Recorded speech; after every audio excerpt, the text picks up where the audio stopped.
As primeiras notícias vieram da China.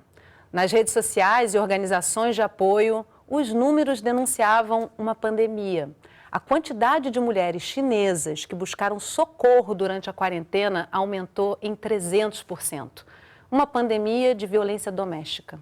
Fechadas em casa com seus agressores, muitas mulheres estão vivendo um isolamento tenso. A violência doméstica não é uma novidade, nem tampouco uma exclusividade brasileira. O aumento expressivo do número de casos durante a quarentena em vários países precisa chamar a atenção. Ainda mais porque, se em circunstâncias normais já era difícil pedir socorro, estar em casa, isolada com o agressor 24 horas por dia, tornou o problema ainda maior.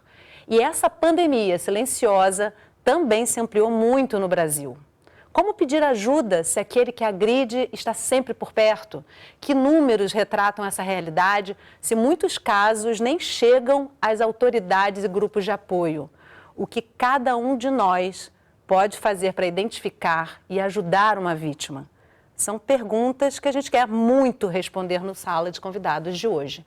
Se você tem outras, manda para a gente também. O programa está começando.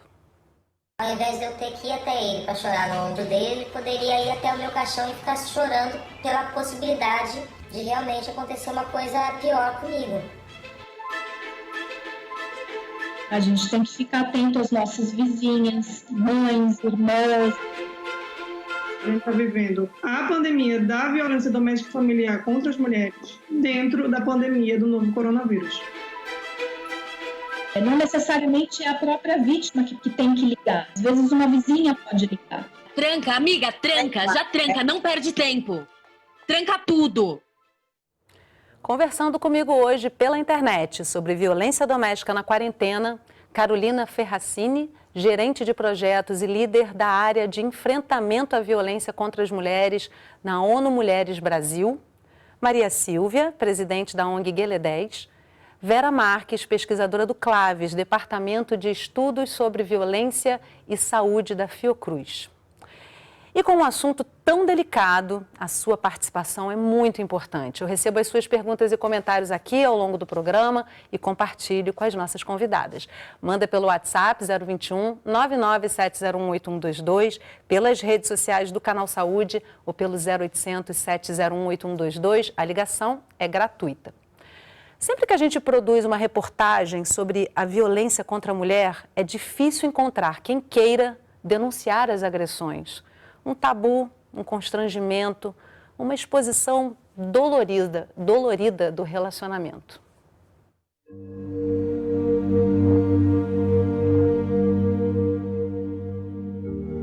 Eu tentei tomar um remédio, ele foi tirar o remédio da minha boca.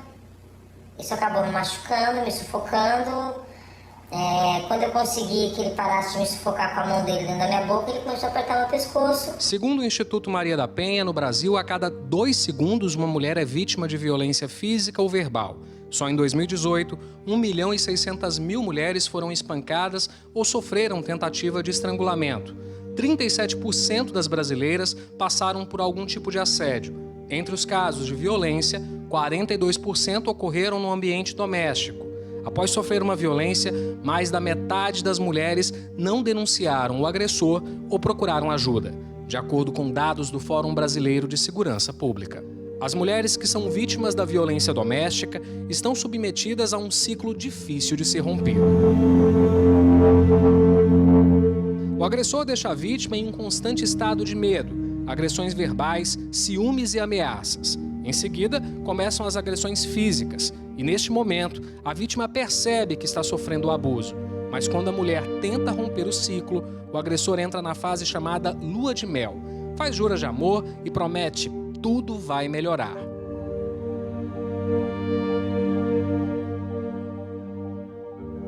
E aí, o ciclo começa mais uma vez. A violência contra a mulher, ela tem uma raiz cultural muito forte, né? Tanto homens como mulheres, todos nós fomos socializados a entender, né, que papel de homem é um, papel de mulher é outro, né? De que mulheres são destinadas a fazer certos tipos de trabalhos e atividades mais voltadas ao lar, ao domicílio, ao cuidado da casa, e o homem é o provedor, né? Então, esses estereótipos de gênero, né, que infelizmente vem mudando, eles ainda embasam, né, e estão por trás das muitas violências que as mulheres sofrem no dia a dia. Desde que a quarentena começou, o mundo tem assistido a um aumento no número de casos de agressões a mulheres dentro de suas casas, isoladas com parceiros violentos e separadas de pessoas e recursos que podem ajudá-las, às vezes sem ter acesso nem mesmo a um celular. Não é sempre que o agressor tem um passado criminoso. Muitas vezes ele passa quase despercebido pela vizinhança e é uma pessoa querida no bairro. Pode ser o pai, o irmão, um namorado, o marido ou até mesmo o próprio filho.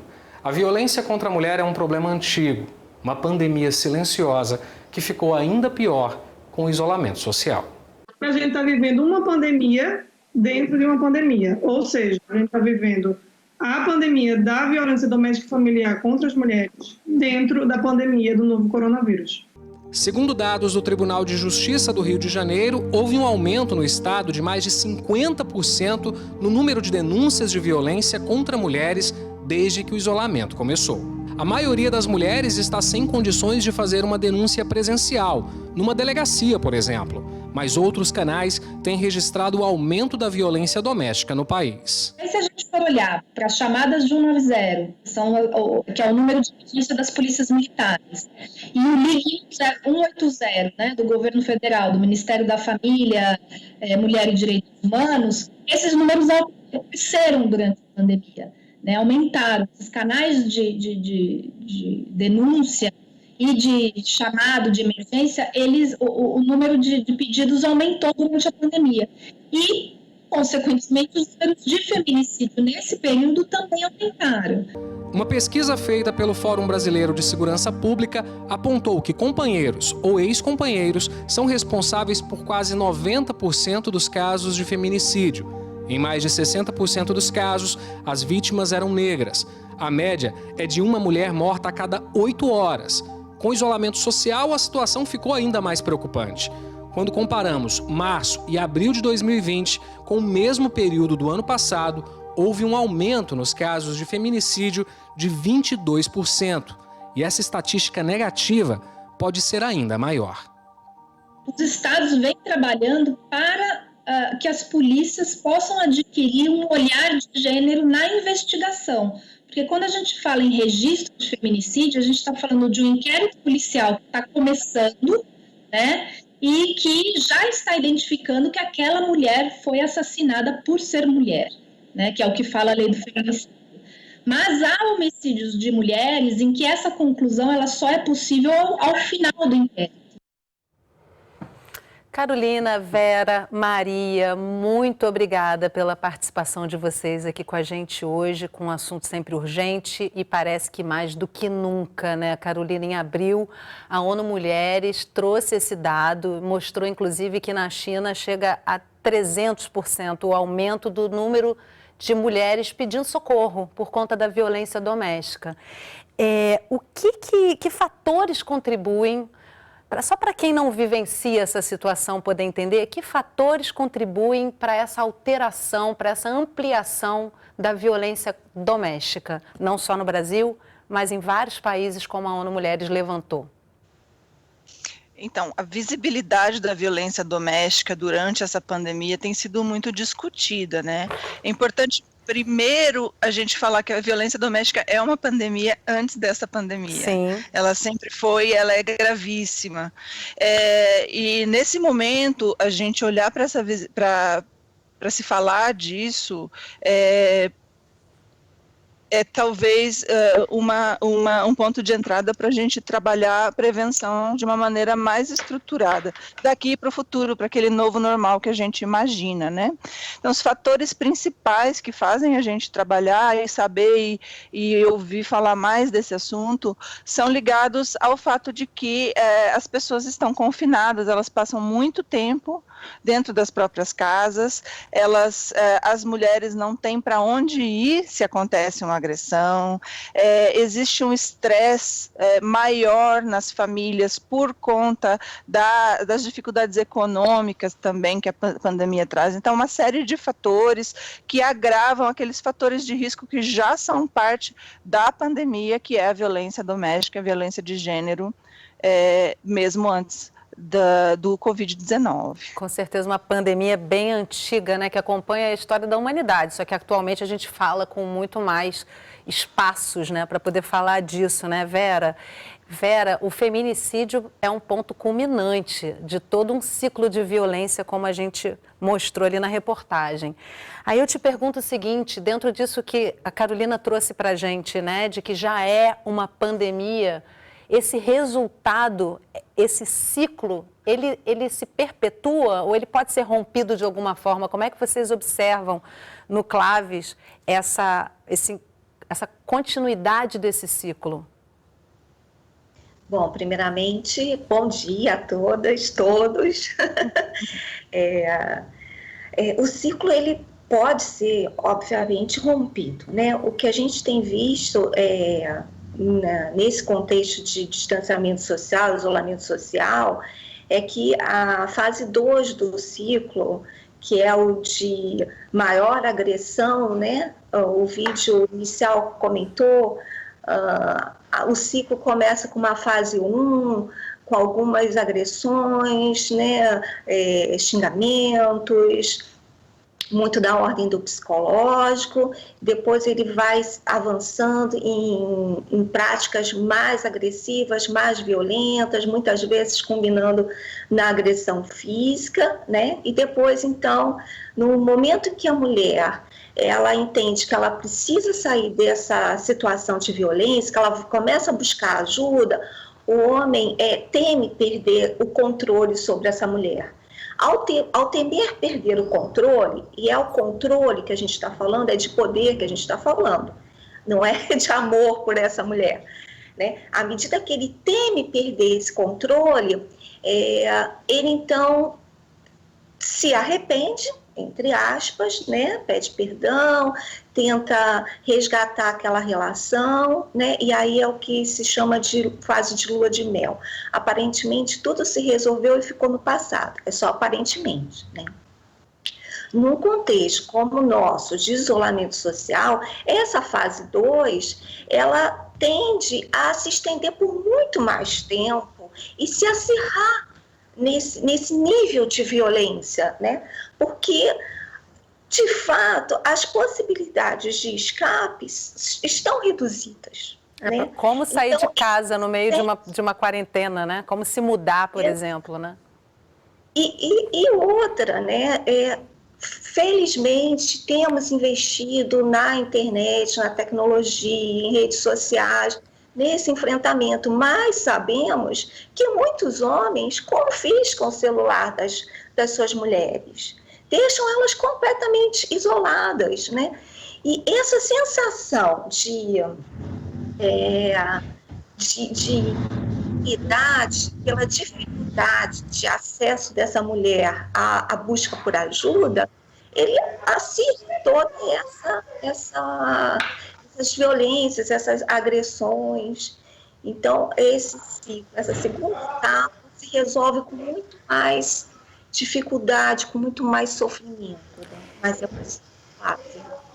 Maria, a entrevistada Juliana Martins, ela faz um comentário que eu acho muito importante, que também leva a gente a discutir as origens, se é que é possível identificar historicamente um momento inicial disso, né? Mas ela fala que é um problema com raízes históricas, com estereótipos de gênero e, eu acrescento aqui, há um recorte de raça. A mulher negra, ela sofre muito mais com a violência doméstica ainda. Qual é a importância da gente chamar a atenção para esse recorte de raça e como é que a gente traz para uma sociedade racista essa observação e esse cuidado ampliado ainda mais para essa mulher? Bom, eu posso começar dizendo que nós costumamos dizer, né, em nossos estudos, que o Brasil ele tem uma sociedade estruturada pelo racismo, pela violência e pelo machismo, né?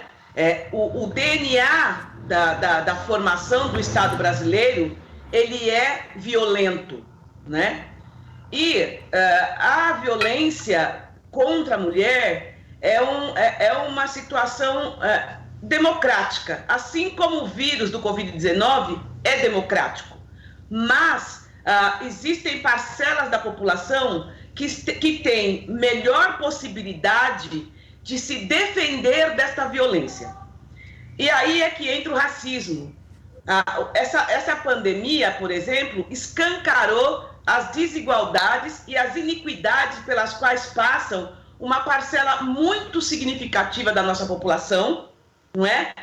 Uma parcela extremamente vulnerada pelo Estado, mas a gente tem que perceber que essa parcela da população é majoritariamente negra.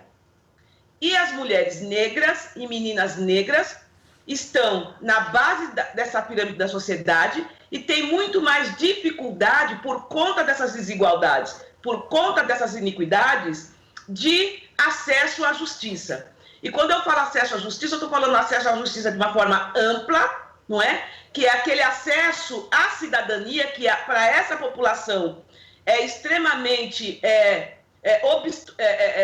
dificultado, né? Obstacularizado por conta das desigualdades, e o acesso à justiça de uma forma, como a gente fala, aí no sentido de, por exemplo, ir a uma delegacia, de procurar, de ter condições de procurar uma rede de apoio ou de enfrentamento à violência doméstica e familiar, e, por outro lado, também políticas públicas que não são pensadas com esses recortes que a gente fala, né, interseccionados, né, com a questão de gênero, ou melhor, de raça, geracional, de renda, enfim, todos esses marcadores sociais que vão trazer uma dificuldade, principalmente para essas mulheres negras, de denunciar, ou seja, de se proteger desta situação. Vocês acabaram de falar aqui também dessa questão de que muitas vezes essas mulheres não têm para onde ir, não têm não tem um outro lugar onde se apoiar, que é o caso das mulheres negras. Nós estamos vendo a forma como o Covid-19 está impactando as comunidades pobres e periféricas, porque é isso, são pessoas que vivem em situações de habitação extremamente degradadas, né? O princípio da dignidade humana a gente não vê nesses espaços, como a gente costuma dizer aqui nas periferias, mora todo mundo junto e misturado, não é? Em pequenos espaços, e daí a dificuldade para que essas pessoas se isolem, não só do Covid-19, mas de toda essa situação de violência, vamos dizer assim.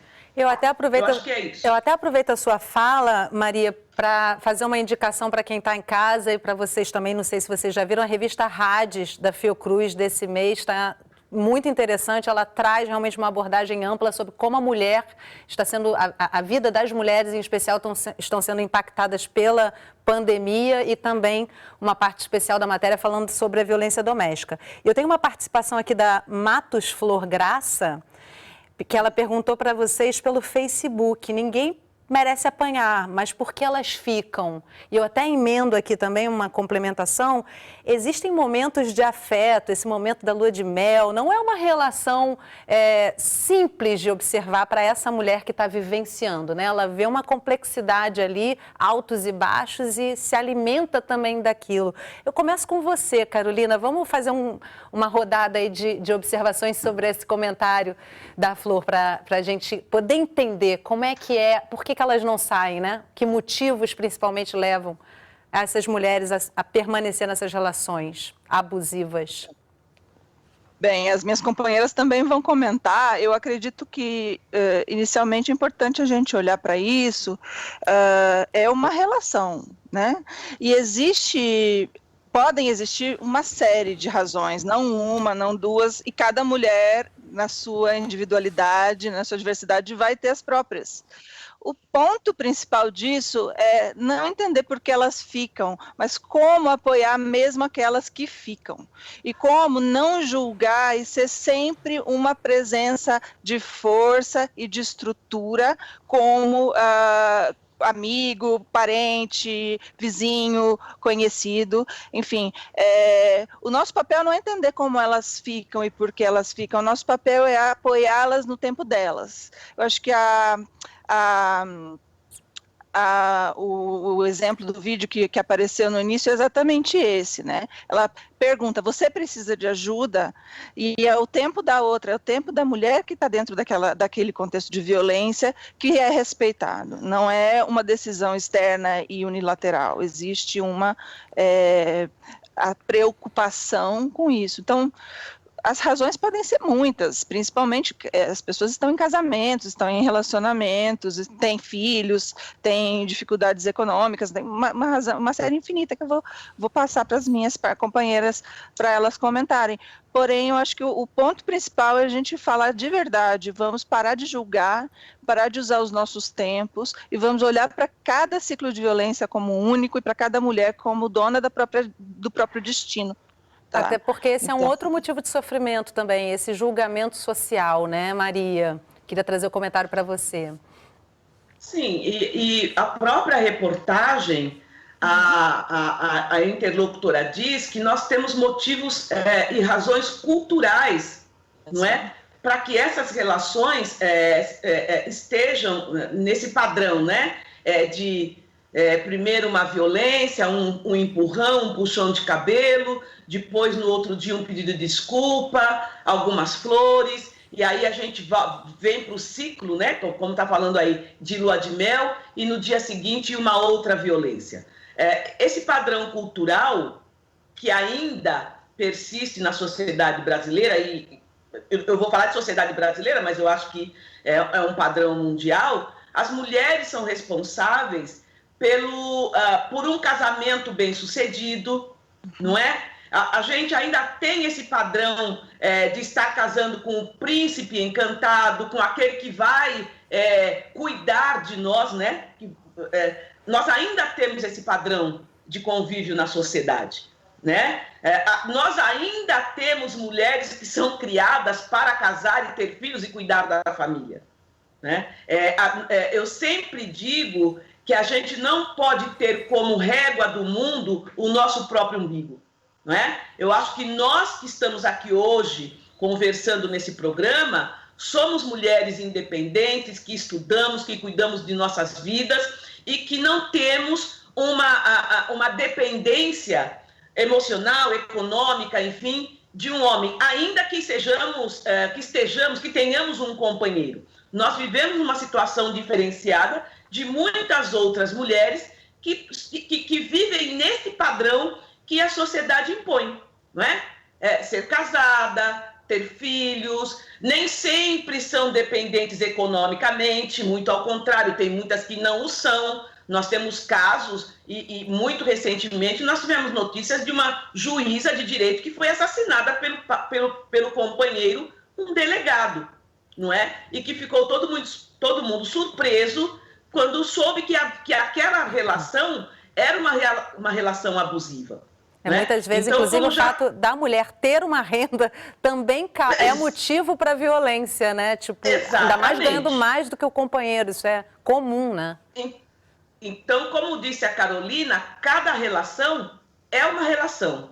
Cada relação tem que ser vista na sua individualidade e no seu contexto, né? E eu sou aqui coordenadora do curso Promotoras Legais Populares em Guilherme 10, e uma das coisas que a gente fala quando estamos falando de violência doméstica é nunca julgar essa mulher. Eu acho que essa solidariedade de estar junto e informando, dizendo para ela, olha, da próxima vez você pode não estar viva, não é? Para contar essa história para mim de novo. Então, por favor, é isso, é fortalecer essa mulher para ela sair do ciclo de violência. Vera. Bom, concordo plenamente com a Carolina, com a Maria Silvia, elas levantam vários pontos e é importante esse olhar de não julgamento, né?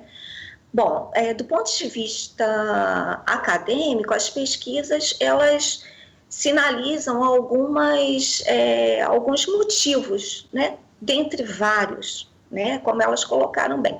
Então, dependência econômica é uma das razões, a questão dos filhos é uma razão muito forte, né? Um desejo de não separar o pai dos filhos, né? As pressões sociais, que a Maria Silvia coloca muito bem, né? Um forte sentimento de se sentir culpada por aquela situação, uma situação que ela não tem culpa, mas ela se sente culpada, né? E eu queria destacar, são várias as razões, mas eu queria destacar uma que é dependência emocional, né? A violência, ela não começa com o feminicídio, ela não começa com uma surra, ela começa ali, no mínimo, num certo discurso, muitas vezes, de proteção à mulher.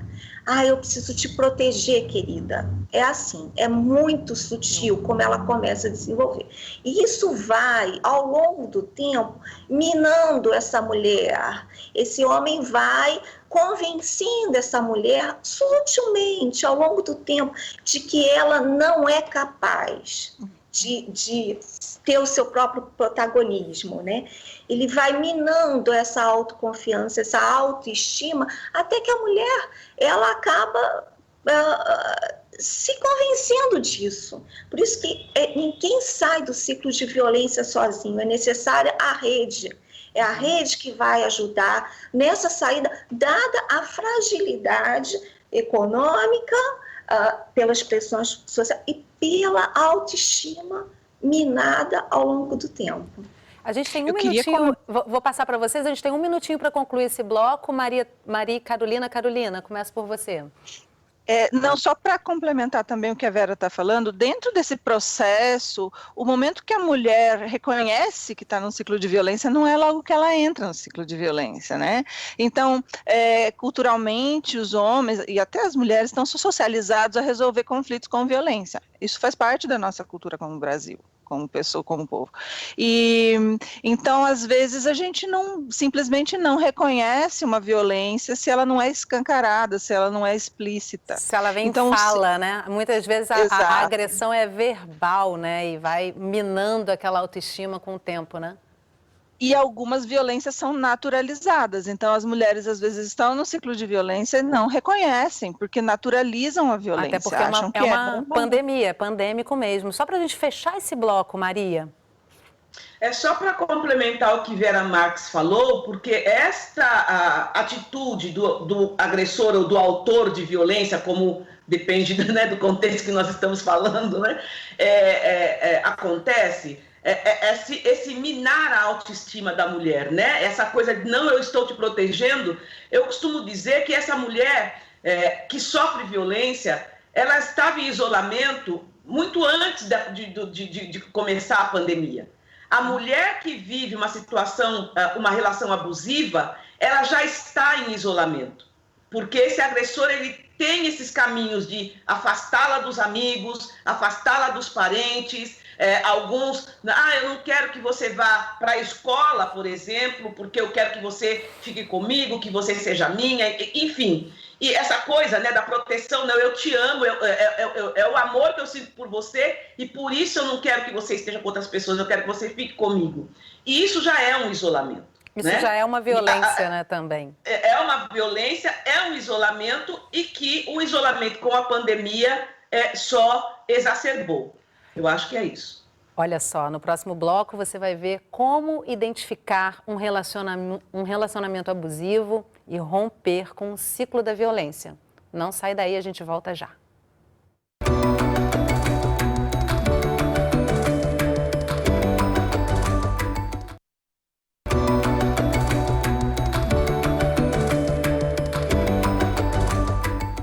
O Sala de Convidados está de volta conversando sobre violência doméstica na quarentena, Conversam comigo pela internet. Carolina Ferracini, gerente de projetos e líder da área de enfrentamento à violência contra as mulheres na ONU Mulheres Brasil. Maria Silvia, presidente da ONG Guelé 10. E Vera Marques, pesquisadora do CLAVES, Departamento de Estudos sobre Violência e Saúde da Fiocruz. E ainda dá tempo de você participar dessa conversa. Está em casa? Aproveita para mandar os seus comentários para a gente. Eu recebo e compartilho com as nossas convidadas. Envie pelo WhatsApp 021 99701 8122, pelas redes sociais do Canal Saúde ou pelo 0800 701 8122. A ligação é gratuita. Um ciclo difícil de romper, que muitas vezes depende de amigos e parentes para ser encerrado. Eu fiz convite de casamento, minha sogra estava em casa, e aí a gente foi no quarto, a gente começou a discutir, ele estava com gesso na mão, me deu uma gestada na testa, eu fiquei com um roxo na testa. Depois do casamento, as discussões e agressões continuaram. Foram anos de tentativas, até que depois de ligar para um amigo, ela viu que a situação poderia ficar ainda pior.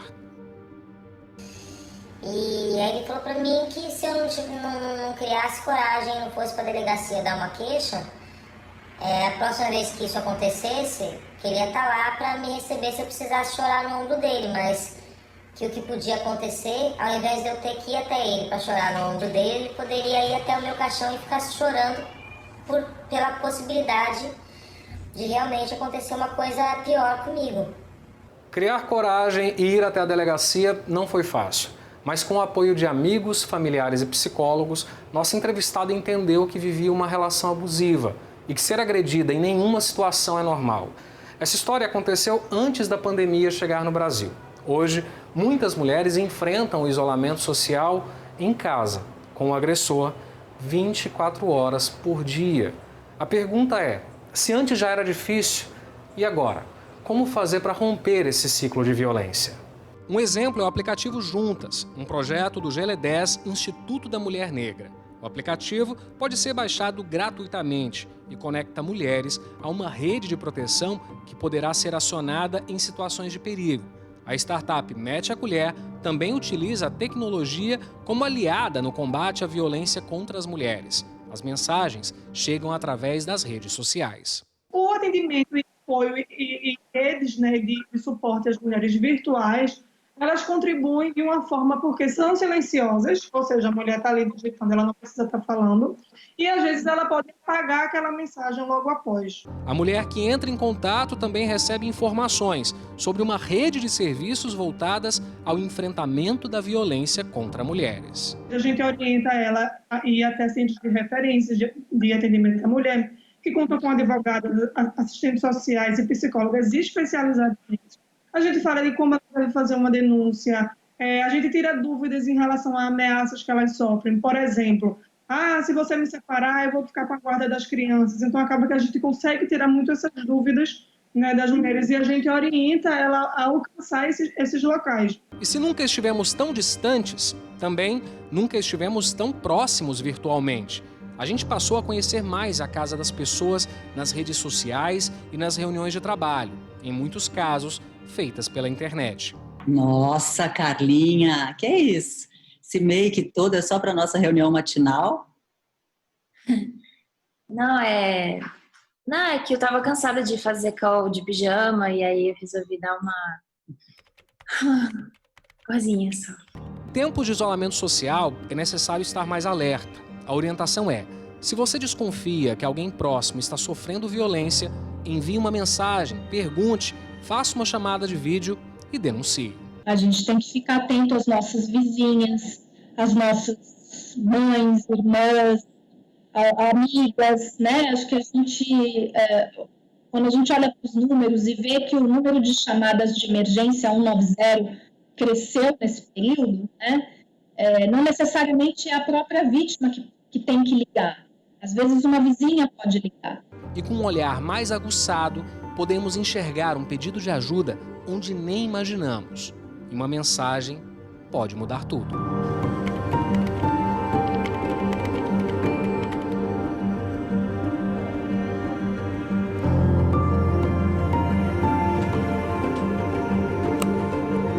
chegou uma encomenda para você. Você pode ir lá embaixo buscar? Pra mim? É. Não pedi nada. Podemos voltar aqui? Carla, você tá copiada aí. Tranca, amiga, tranca, já tranca, não perde tempo. Tranca tudo. Gente. Amiga, tranca tudo. Vai na janela, vê se chegaram mesmo. A polícia chegou. Chegou. Ele não levou a chave, você tá sozinha. Carla, você tá sozinha. Tá, acabou. Gente, o que tá acontecendo? Desce lá embaixo. De polícia, do que vocês estão falando? Por favor, me explica, Mariana. Respira, eu tô aqui com você, a gente tá aqui com você. Gente, acabou. Essa campanha é de uma força, né? Vai direto ao ponto e retrata bem esse momento mesmo de quarentena. Maria, a gente cita na matéria aí o aplicativo da Guelé10, o Juntas. Eu queria que você falasse um pouquinho desse aplicativo para a gente e também dissesse qual é o respaldo que essa mulher tem ao procurar ajuda, porque essa é uma grande preocupação também, né? De buscar ajuda, não conseguir essa resposta e a violência aumentar ainda mais. A gente, inclusive, tem conhecimento aí de casos de feminicídio que vem depois de várias denúncias em delegacias, enfim. Traz para a gente um pouquinho essas duas questões? Bom, primeiro que esse aplicativo, eu acho que nenhuma rede de enfrentamento tem a pretensão, ou melhor, o que nós queremos com esse aplicativo é prevenir a violência doméstica, tá? Então, esse aplicativo é mais uma ferramenta neste caminho de prevenir a violência, tá? Inclusive, nós estamos aí junto com a Fiocruz fazendo uma atualização desse aplicativo juntas, né? Um apoio da Fiocruz, e isso deve estar resolvido aí em torno de 15, 20 dias, né? Mas o aplicativo, essa mulher baixa no celular dela, tá? É um aplicativo leve, né? E a intenção é que ela gaste o mínimo possível de dados do pacote de dados dela para chamar ajuda quando ela precisar. Ela vai selecionar na rede de contato delas pessoas de extrema confiança e pessoas com quem ela possa, inclusive, trocar no sentido de pensar algum tipo de código, pensar algum tipo de alerta que ela pode mandar para a pessoa, não é? E a pessoa entenda o que significa aquele código, aquele alerta, para chamar a polícia, enfim, para mandar uma ajuda para ela, a depender da situação que ela estiver vivendo.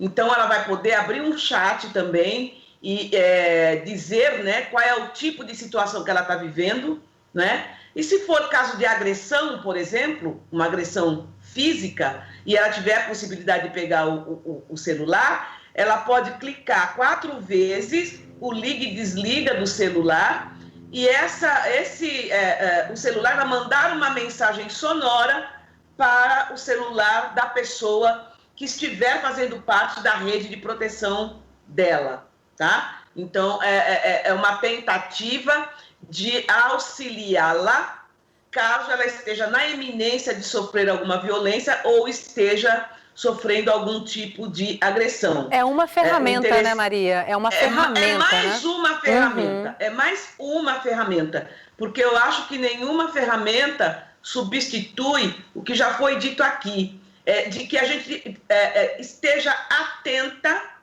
para as nossas amigas, como aconteceu ali no vídeo, né, que é o vídeo da Maria da Penha, o vídeo da campanha do Instituto Maria da Penha, que a gente esteja atenta, principalmente nesse momento de pandemia, aos sons, aos barulhos, aos nossos vizinhos, às nossas vizinhas, não é? Porque qualquer pessoa pode denunciar uma situação de violência doméstica e pode denunciar de forma anônima, inclusive, né? Então, o aplicativo é isso, é mais uma tentativa, é mais uma ferramenta de prevenção à violência doméstica.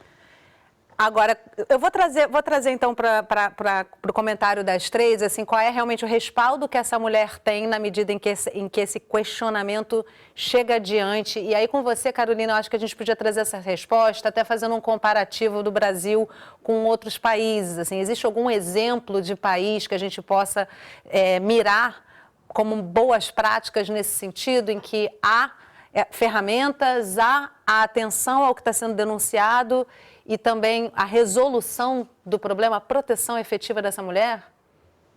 Ok, eu acho que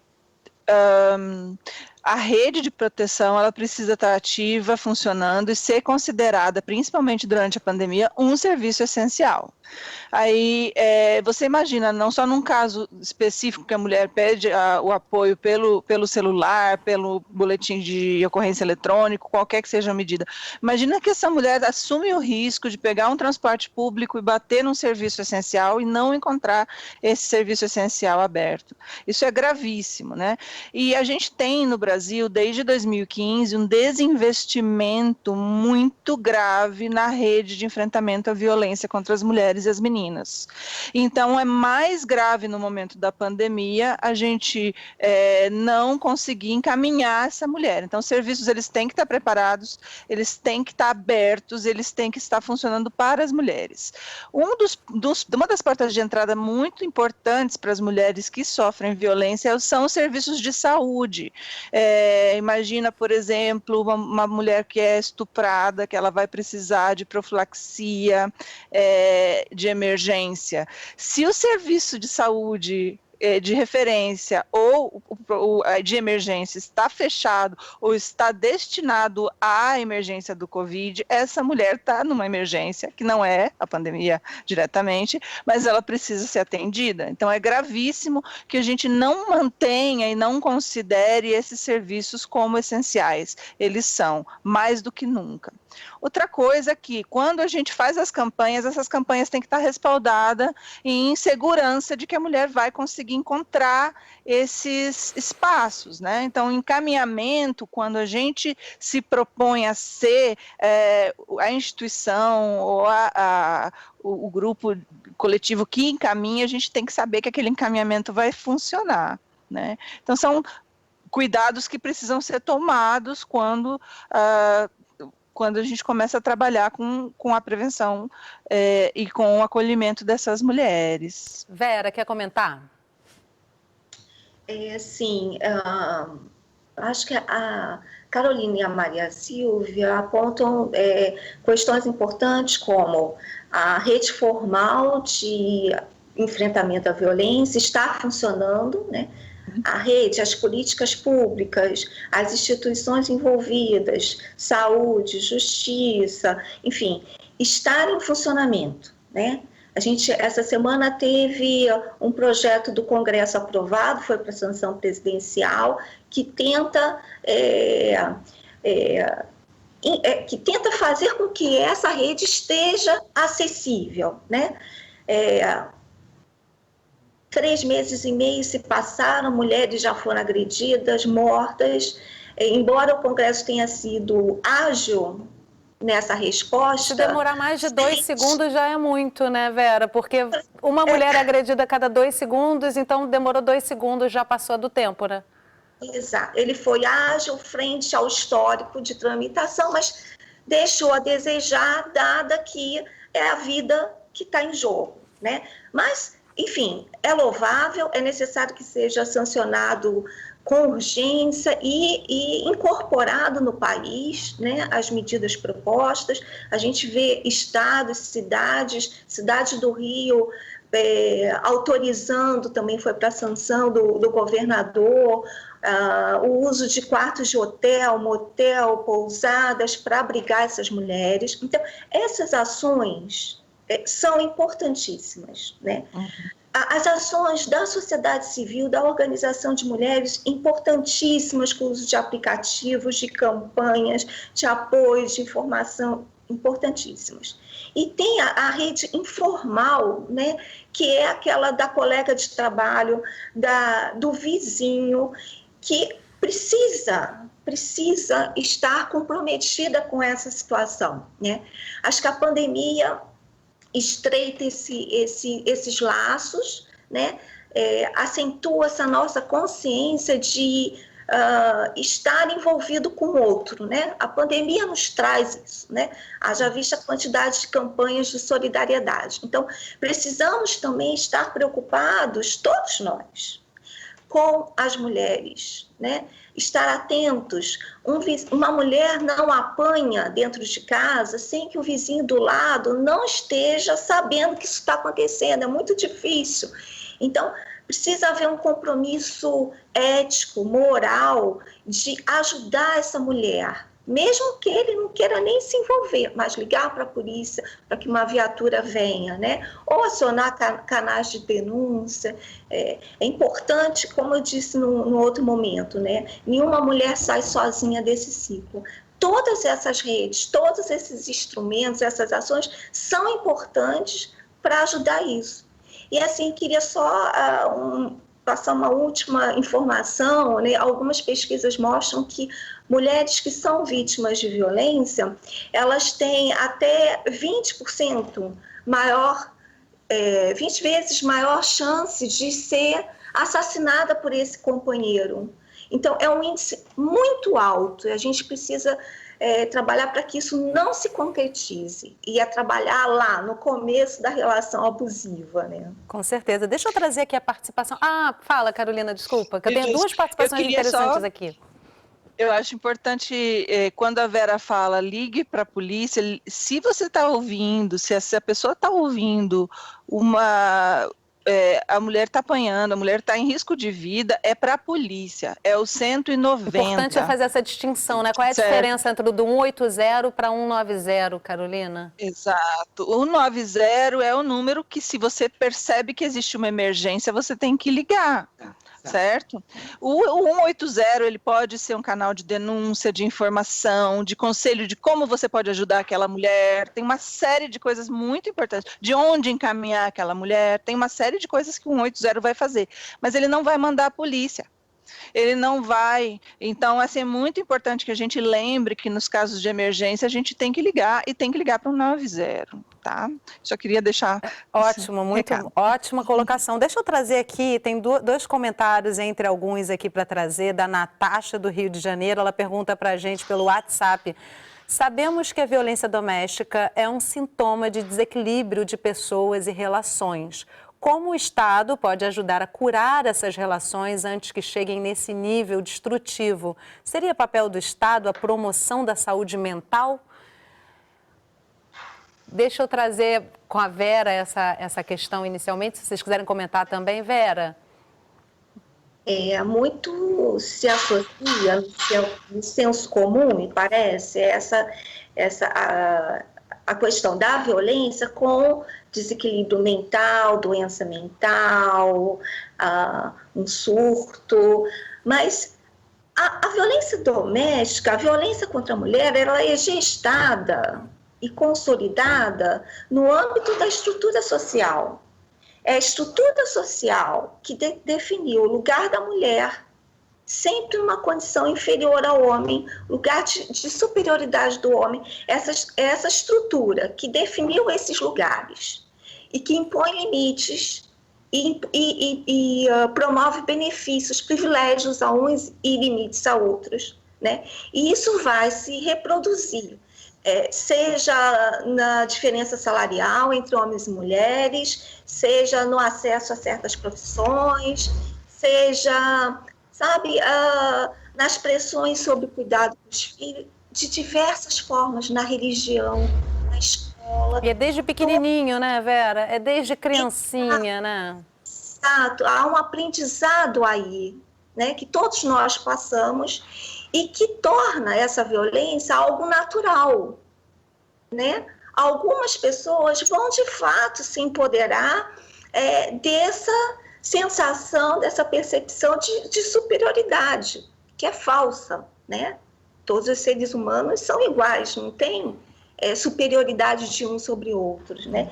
Então, eu vejo, até mesmo como cientista social, que não se trata de uma questão da ordem do psicológico, mas sim da ordem do social, de uma cultura que promove e naturaliza certas práticas que não são aceitáveis, porque põem o direito das mulheres a uma vida sem violência, põe em xeque esse direito. Por isso que a gente tem que estar sempre promovendo conversas e debates como esse, né, Maria? Falar com a sociedade, mostrar. Eu aqui ouvindo vocês, sendo mulher, eu realmente escuto as falas de vocês e aprendo com elas, porque realmente muita gente que convive em sociedade com outras profissões, a gente não tem total conhecimento da amplitude do problema e de possíveis soluções, né, Maria? Como é que você percebe na GLE10 a importância realmente de estar ali dialogando com a sociedade e com as mulheres, sobretudo, né, para poder enfrentar esse problema? Eu quero até aproveitar um pouquinho da questão para a gente entender que o Estado tem sim obrigação de atuar nos casos de violência doméstica, porque nós já passamos da fase de que a violência doméstica é um problema privado, não é? Desde aí da década de 70, 80, o movimento de mulheres vem denunciando, né, e vem lutando para que o Estado tomasse providências em relação à violência doméstica. O caso da própria Maria da Penha, que acabou indo para uma corte internacional e que trouxe para o Brasil a obrigação de criar uma legislação específica para tratar dos casos de violência doméstica e que penso eu, foi um impulso para que o tema ganhasse reflexo, né? Ganhasse os contornos devidos na sociedade brasileira, nessa discussão, exatamente para tirar esse tema do privado e passar para o debate público. No GLE10, como eu já falei, nós temos um projeto, que da nossa área de direitos humanos, que é um curso de capacitação para mulheres na periferia, o Promotoras Legais Populares. Nós capacitamos essas mulheres com noções básicas de direito, cidadania e acesso à justiça, para que elas possam se inserir nessa rede de enfrentamento de violência doméstica, mas não só isso, a violência do Estado, a violência institucional como um todo, e para que elas possam ajudar outras mulheres a enfrentarem situação de violência e saírem do ciclo de violência, né? Então, elas são capacitadas para ir a uma delegacia, para ajudar outras mulheres a procurar rede de enfrentamento. Aqui em São Paulo, nós temos uma parceria bastante importante, uma atuação importante do Ministério Público através do GVID, que elabora cartilhas, o Tribunal de Justiça também, a Comesp, e nós atuamos em parceria com esses órgãos enquanto sociedade civil para levar essa informação de forma mais clara e mais objetiva para as mulheres nas comunidades. Neste momento de pandemia, nós entramos em alguns projetos, né, para dar esse auxílio para as mulheres, ajudar no auxílio, na solicitação de auxílio emergencial, também fazer uma escuta qualificada com essas mulheres para saber, ter alguma percepção se elas estão em situação de violência e dar o encaminhamento devido para essas mulheres caso seja necessário. Eu acho que é isso. Olha, que iniciativa excelente. Eu acho que, na verdade, é um trabalho que deveria ser feito nas escolas, né? A gente devia, na escola, no ensino médio, no mais tardar, estar aprendendo sobre esses direitos, sobre os meios legais para determinadas mudanças sociais. Carolina, eu queria, além de pedir sua participação, a gente já está chegando bem no finalzinho do programa, mas eu queria te trazer uma pergunta aqui da Cristina, que nos encaminhou pelo WhatsApp. Ela pergunta o que ainda precisa ser feito em termos legais para reduzir essa violência na perspectiva de erradicá-la como uma doença, um grande mal. Na sua opinião, qual é o caminho? Interessante essa pergunta, muito obrigada. Eu acredito que a gente precisa aplicar a Lei Maria da Penha e parar de tentar achar mais leis e buscar mais normativas que depois não são aplicadas. A Lei Maria da Penha, ela é excelente. Ela tem componentes muito fortes de prevenção e ela tem medidas muito eficazes de quebra do ciclo e de retirada da mulher das situações de risco. Então, muito mais importante do que novas leis, é muito importante nós valorizarmos e aplicarmos a lei excelente que nós temos. E aí, vou até fazer o gancho com o que eu queria falar, que era, além disso, é voltar a ter os investimentos suficientes, minimamente suficientes, nos 3 níveis do Pacto Federativo, tá? O enfrentamento à violência é uma responsabilidade do governo federal, estadual e municipal. A rede de enfrentamento tem atores desses 3 níveis, e o investimento precisa ir não só para esses atores formais, como também para iniciativas da sociedade civil especializada, como esses que a Maria Silvia estava ilustrando. Por quê? Porque é a sociedade civil que vai entender qual é a diversidade das mulheres. Certo? Então, quando a gente fala que as mulheres negras elas têm um risco maior de enfrentar a violência, é com a sociedade civil e com as próprias mulheres organizadas que a gente vai entender como que a gente vai trabalhar esse tema. É preciso que a sociedade civil continue recebendo fomento, continue recebendo recursos para sobreviver e para continuar enfrentando esse tipo de violências, né? Eu vou dar um exemplo, falando sempre da legislação. Um grande risco durante essa pandemia é a violência doméstica contra as trabalhadoras domésticas, que são uma grande maioria negras. E a Lei Maria da Penha é aplicável, vamos aplicá-la, vamos falar sobre isso, vamos prestar atenção nesse fenômeno. Então, por aí eu queria que as pessoas mulheres, vamos olhar para essa mulher, né? Porque precisamos umas olhar pelas outras. Vera, para a gente fechar o programa, uma última fala bem rapidinha. Bem rapidinha, que eu acho que vai de encontro que a Carolina está acentuando e que, enfim, os números falam muito, às vezes mais do que palavras, né? Então, assim, de 2015 a 2019, o orçamento do Ministério da Mulher diminuiu de 119 milhões para 5,3 milhões. Então, o número já diz claramente como a rede vem se precarizando, né? E aí não adianta ter legislação se não tiver fomento, né, gente?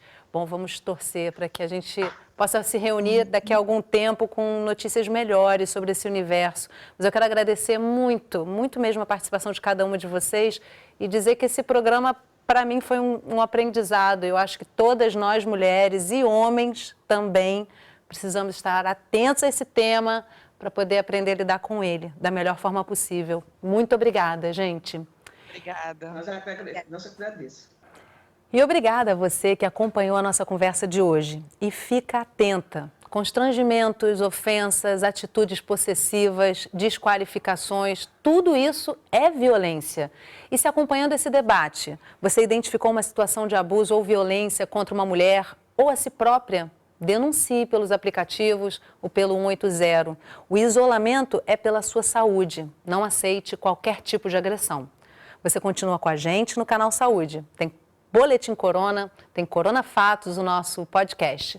Tudo para te manter muito bem informado e informada. Se cuida, fica em casa e compartilhe o nosso conteúdo. Os programas ficam disponíveis no site do canal Saúde. A gente se vê de novo na próxima semana. Até lá!